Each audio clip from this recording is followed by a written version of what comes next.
muna kayong tumayo at manalangin muna tayo sa araw na ito. Cyril, pwede mo bang pangunahan ang ating panalangin ngayon? Tayo po yumuko at manalangin. Lord, salamat po sa araw na ito. Gabayan mo po kami sa aming pag-aaral at gabayan mo po kami sa aming pagsusulit. Ginamang po. Amen. Sa ngalan ng Ama, Anak, Espiritu Santo. Amen. Magandang panalangin yun, Cyril. Maraming salamat. Magandang umaga, mga bata. Magandang umaga din po. Kamusta kayo? Okay lang po. Mabuti naman kung ganon. Tingnan nyo nga ang paligid nyo kung may mga kalat. Meron ba? Wala po. Sige. Sino ang lumiban sa inyong klase ngayon? Wala po. Mabuti naman kung ganon. Dahil dyan, gagawin natin ang pakbet clap. Tumayo ang lahat at sabayan ako. Ganito ito. 1, 2, 3, go. 1, 2, 3. 1, 2, 3. Pak na pak. Bet na bet. Pak, bet. O, isa pa. Gawin natin. 1, 2, 3, go. 1, 2, 3. 1, 2, 3. Pak na pak. Bet na bet. Pak, bet. Mahusay. Maraan na kayo umupo. Dahil dyan, dumako naman tayo sa mga alituntunin. Maaari bang pakibasa? Mga alituntunin. B. Bawat isa may respeto. O dapat may respeto kayo sa inyong teacher at Classmate. classmate. O, next. A. Aktibong makinig at nakikilahok. Dapat nakikilahok kayo sa mga activity at makinig sa teacher, ha? Opo. O, next. T. Tahimik at nakikinig. O, dapat tahimik kayo at makinig kayo sa mga lesson na ituturo para sa pagsusulit, makasagot kayo mamaya. Next. Alagaan ang silid-aralan. O, dapat naman alagaan natin ang silid-aralan sapagkat para malinis at hindi. Madumi. Okay. Next naman. Layunin. Pakibasa ang layunin. Layunin na tutukoy at napapaliwanag ang mga tungkulin ng pamilya sa edukasyon ng bata. O, next. Napahalagahan ang papel ng pamilya sa nakuhog ng edukasyon sa pagkataon ng bata. Next. Makakagawa ng simpleng presentasyon o gawain na napagtatangkulin ng pamilya sa edukasyon. Husay. Dahil dyan, balikan natin ang ating pag-aaral nung nakaraang talakayin. Sino ang nakakaalala nito? Itaas ang kamay. Cyril? Pagpapahalaga sa kalikasan. Mahusay. Dahil dyan, may ang pakbel clap ka. Tumayong lahat. At sabayan nyo ako. 1, 2, 3, go. 1, 2, 3. 1, 2, 3. Pak na pak. Bet na bet. Pak, bet. Mahusay. Sino naman ang makapagbibigay ng halimbawa nito? Taas ang kamay. Jasmine? Magtanim ng puno. Mahusay! Dahil dyan, meron ka rin ang pakbet clap. Tumayong lahat. 1, 2, 3, go. 1, 2, 3. 1, 2, 3. Pak na pak. Bet na bet. Pak, bet. Mahusay. Sino pa ang nakakaalam? Iyan? Paglilinis sa kapaligiran. Mahusay. Dahil dyan, gawin natin ulit ang pakbet clap. Tumayong lahat. 1, 2, 3, go. 1, 2, 3. 1, 2, 3. Pak na pak. Bet na bet. Pak, bet. Mahusay. Dahil dyan, sino ang gustong maglaro ngayon? Mabuti naman. Ngayon, ang lalaruin natin ay Dice Word Challenge. Oh. Ngayon, ipapaliwanag ko kung paano ito laruin. Roll nyo to. Tapos, kung ano ang tumapat na numero, ay may mga katanungan dito na maaaring yung sagutin mamaya pag na-dice nyo na itong dice. Tapos, makakatanggap kayo ng class reward. Opo. Nakikita nyo ba yung class reward natin? Opo. Yan, dyan kayo makakakuha ng reward mamaya. And then, sinong gustong mauna sa inyo mag-dice? Taas ang kamay. Sige, Jasmine, umpisahan mo na. I-dice mo na. Number 4. Ito ang iyong katanungan. Ibigay ang unang naiisip mo sa pagpapahalaga. Respeto o paggalang. Mahusay dahil dyan may ang pakbet clap ka. Tumayong lahat. Tumayo. 1, 2, 3, go. 1, 2, 3. 1, 2, 3. Pak na pak. Bet na bet. Pak, bet. Dahil dyan, may class reward ka. Ito ang reward mo. Next. Sinong gusto? Iyan. I-dice mo na ito. 1, 2, 3, go. Number 6. Ito. iyong tanong. Ibigay ang kahulugan ng tungkulin. Kampani. Mahusay! Dahil dyan, may class reward ka at gagawin ang pakbet clap. Oh.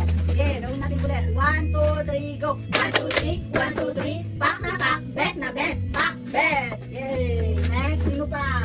Cyril! Slice mo na ulit ito. Number 2. Ito ang iyong katanungan. Magbigay ng kasing kahulugan ng edukasyon. Ano ang kasing kahulugan ng edukasyon? Magbigay ka. Pagkatuto. Oh, mahusay dahil dyan nag-class reward ka din. At gawin natin ulit ang pakbet clap. 1, 2, 3, go. 1, 2, 3, 1, 2, 3, pak na pak, bet na bet, pak, bet. Oh, dahil wala nang si Jonalyn naman na ang next kasi siya na ang uli. Huwag na, guys, muna to. 1, 2, 3, go. Number 5. To, ano ang simbolo ng pamilya? Puno. Mahusay dahil dyan, meron kang class reward. Ang galing. Oh, bigyan din natin siya ng ang pakbet clap. 1, 2, 3, go. 1, 2, 3, 1, 2, 3, pak na pak, bet na bet, pak, bet. Mahusay. Ngayon, sino ang nag-enjoy sa ating palaro ngayon? Kami po. Mabuti naman kung ganon. Napasayaw ko kayo ngayong araw. Ngayon, pupunta naman na tayo sa ating talakayin ngayong araw. Maaari bang pakibasa ang title, Cyril? Mga tungkulin ng pamilya sa edukasyon ng bawat bata. Mahusay. Sino naman ang makapagbibigay ng kanilang saloobin sa larawang ito? Ano ang nakikita nyo? Cyril? Ang nakikita ko po sa larawan ay masayang pamilya at nagtutulungan. Mahusay dahil dyan, anong gagawin natin? Pakbet clap. Siyempre. 1, 2, 3, go! 1, 2, 3, 1, 2, 3, pak na pak, bet na bet, pak, bet. Sino pang makapagbibigay ng kanyang saloobin? Jasmine? Ang nakikita ko po sa larawan ay tinuturuan ng mga magulang ang mga bata. Mahusay dahil dyan, anong gagawin ulit? Siyempre, Pakbet pakbet clap. clap. 1, 2, 3, go! 1, 2, 3, 1, 2, 3, pak na pak, bet na bet, pak, bet. Sino pa ang gusto? Rian? Ang pamilya niya. Mahusay dahil dyan, bibigyan siya natin na. Pakbet clap. O, sige, ngayong lahat. 1, 2, 3, go! 1, 2, 3, 1, 2, 3, pak na pak, bet na bet, pak, bet. Oh.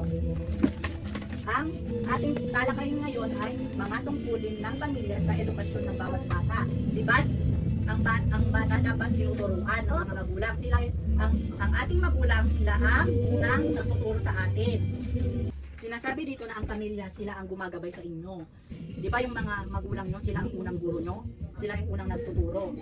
Ang pamilya din ang gumagabay sa inyo sa pagiging marispetong bata, pagiging mabait na bata. Sila rin ang nagtuturo sa inyo ng magandang asal.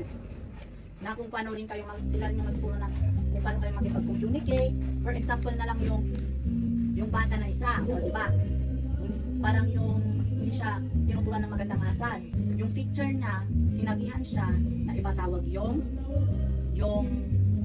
kanilang magulang kasi naging bad na siya hindi siya sumusunod sa patakaran sa school. Hindi rin siya nagiging mabuting bata kaya pinatawag ang kanyang magulang. O di ba?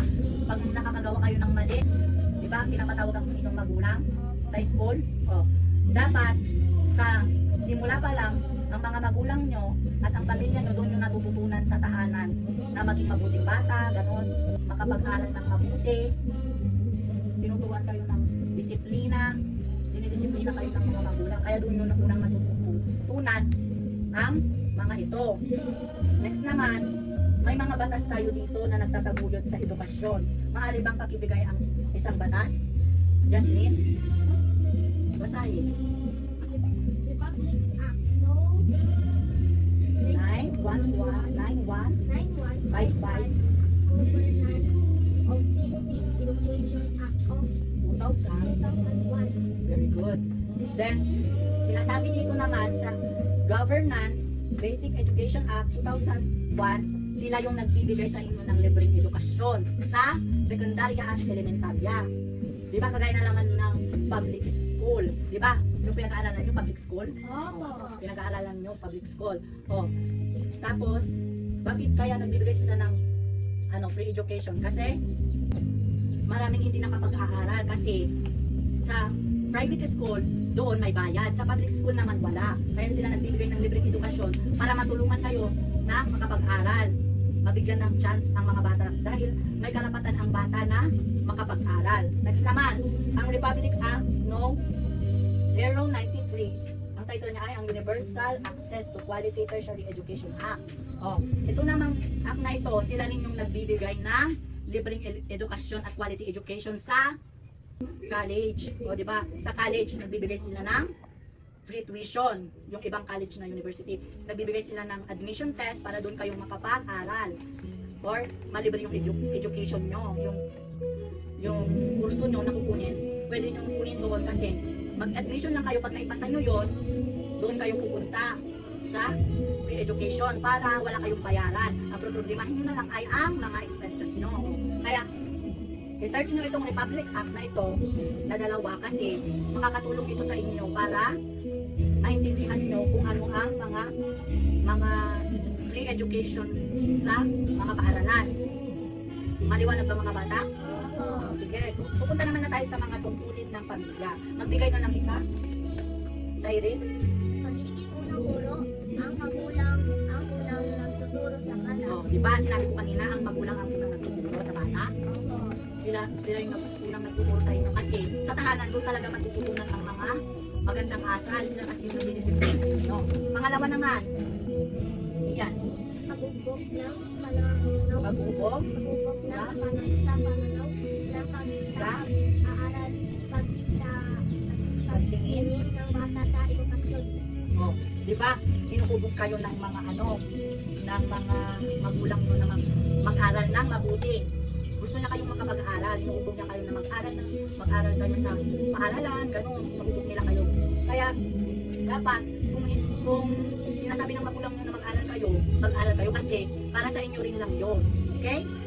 Oh, next, number 3 naman. Jasmine. Pagtulong Pagtulong sa pag-aaral. Sinuportahan ng pamilya ang pag-aaral ng bata. Oh, dito naman, pagtulong sa pag-aaral. Sila yung tumutulong sa inyo or nagsusupport sa inyo na makapag-aral kayo. Tapos, di ba, tinutukan kayo ng mga magulang nyo. Opo. Sila yung nag-help sa inyo na gumawa ng takdang aralin. O, next naman, number 4. Pag-ubog ng pagpapahalaga at disiplina. Tinuturuan ang bata ng mabuting asal at disiplina. Dito naman sa pag-ubog ng pagpapahalaga at disiplina. Kayo, dinidisiplina kayo ng magulang nyo, tinuturuan kayo kung paano maging mabuting bata. Diba yun ang tinuturo sa inyo sa bahay? Opo. Mabuti. Number 5 naman, pagbibigay ng suporta, pagbibigay ng pagmamahal at pag-unawa mo. Yung magulang nyo naman at ang pamilya nyo, sila yung nagbibigay ng pagmamahal at pag-unawa sa inyo sa mga tungkulin nila rin ang magbigay ng pagmamahal kasi para din sa suporta nila sa inyo sa pag-aaral nyo, gano'n. Naman, sino namang magbabasa? Sa Iril? Paghikayat sa patuloy na pagkatuto. Hikayat ang bata na matuto habang buhay. Oh, yung mga magulang nyo, hinihikayat kayo na matuto kayo sa pag-aaral nyo. Hinihikayat nila kayo para maging mabuting mag-aaral kayo at matapos nyo yung pag-aaral nyo na makagraduate kayo, di ba? Gusto nyo bang makagraduate? Oh! Oh. Number 7 naman, paggabay sa pagpapasya, tinutulungan ng bata ang na gumawa ng tamang desisyon. Oh. Dito naman, sa paggabay sa pagpapasya. Dito, tinutulungan kayo mag-desisyon ng mga pamilya nyo at magulang nyo kasi tinutulungan nila kayo na maging tama ang desisyon ninyo. Last, makinig. Tinutulungan kayo dahil importante na tama ang desisyon nyo. Tama yung desisyon nyo, hindi mali. Kasi pag mali ang desisyon nyo, wala. Di ba, wala kayong magagawa. Kasi parang sinuway nyo yung mga sinasabi ng mga magulang nyo. Dapat sila yung gumagabay sa inyo ng tama. Dito sa paggabay, dapat pakinggan nyo yung mga sinasabi ng magulang nyo, yung ina-advise nila sa inyo sa tamang paraan. Na sila yung gumagabay sa inyo na maging mabuting bata. Tandaan nyo yun na maging mabuting bata. Ngayon, may katanungan ako sa inyo. Bakit mahalaga ang tungkulin ng pamilya sa edukasyon ng bawat bata? Sino ang makapagbibigay sa kanyang salubin? Bakit mahalaga ito?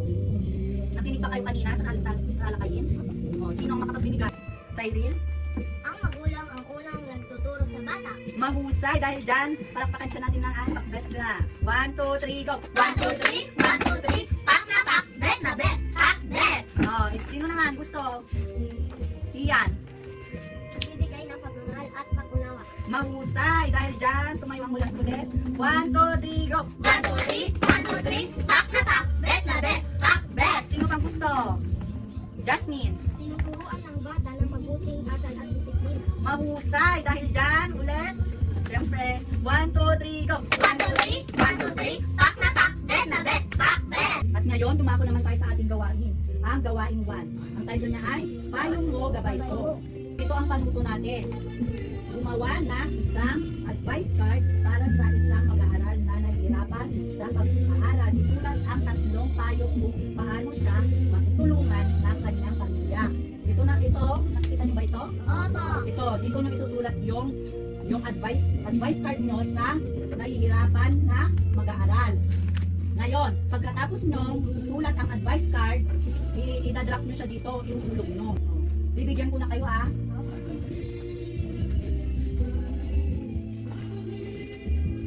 Bibigyan ko lang kayo ng 1 minuto para matapos yan ha.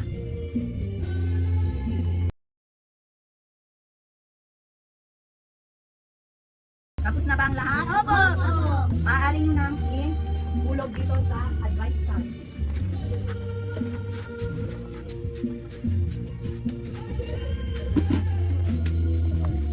Ngayon, dumako naman na tayo sa ating paglalaka. Ang gawain na gagawin nyo ay, ang aking pamilya ay sandigan, ang aking sandigan. Panupo, gumawa ng maikling slogan o concept map na nagpapakita kung paano ka tinutulungan ng iyong pamilya sa pag-aaral. May ibibigay ako sa inyong papel. Ito, dito kayo gagawa ng slogan o concept map. Pamantayan, ito yung pamantayan natin.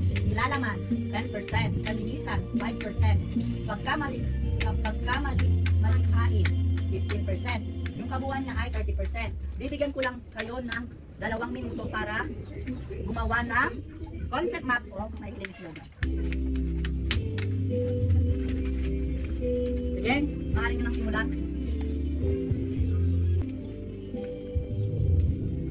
Tapos na ba ang lahat? Iiba po. Sige, tapusin nyo na. Tapos na ba? Opo. Sige, maaari nyo nang ipasa dito.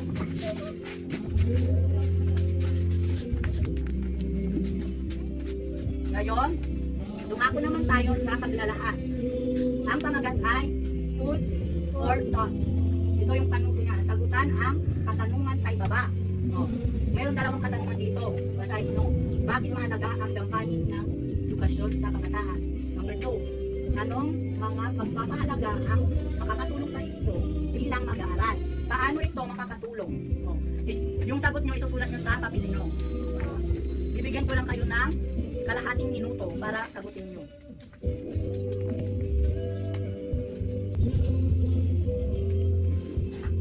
Tapos na ba ang lahat? Tapos na ba? Opo. Yung tapos na, maaari niya nang ipasa dito. Tapos na ba? Sige, pasa mo na kung tapos ka na. At ngayon, tapos na tayo sa ating paglalahat. Sino ang natuto sa inyo ngayon sa araw na ito? Kami po. Mabuti naman. Sino ang makapagbibigay ng kanyang natutunan ngayon sa aralin ito? Iyan? Ang pamilya ang unahin, gabay at unang bunot ng mga anak. Mahusay. Sino pa ang makapagbibigay? Cyril?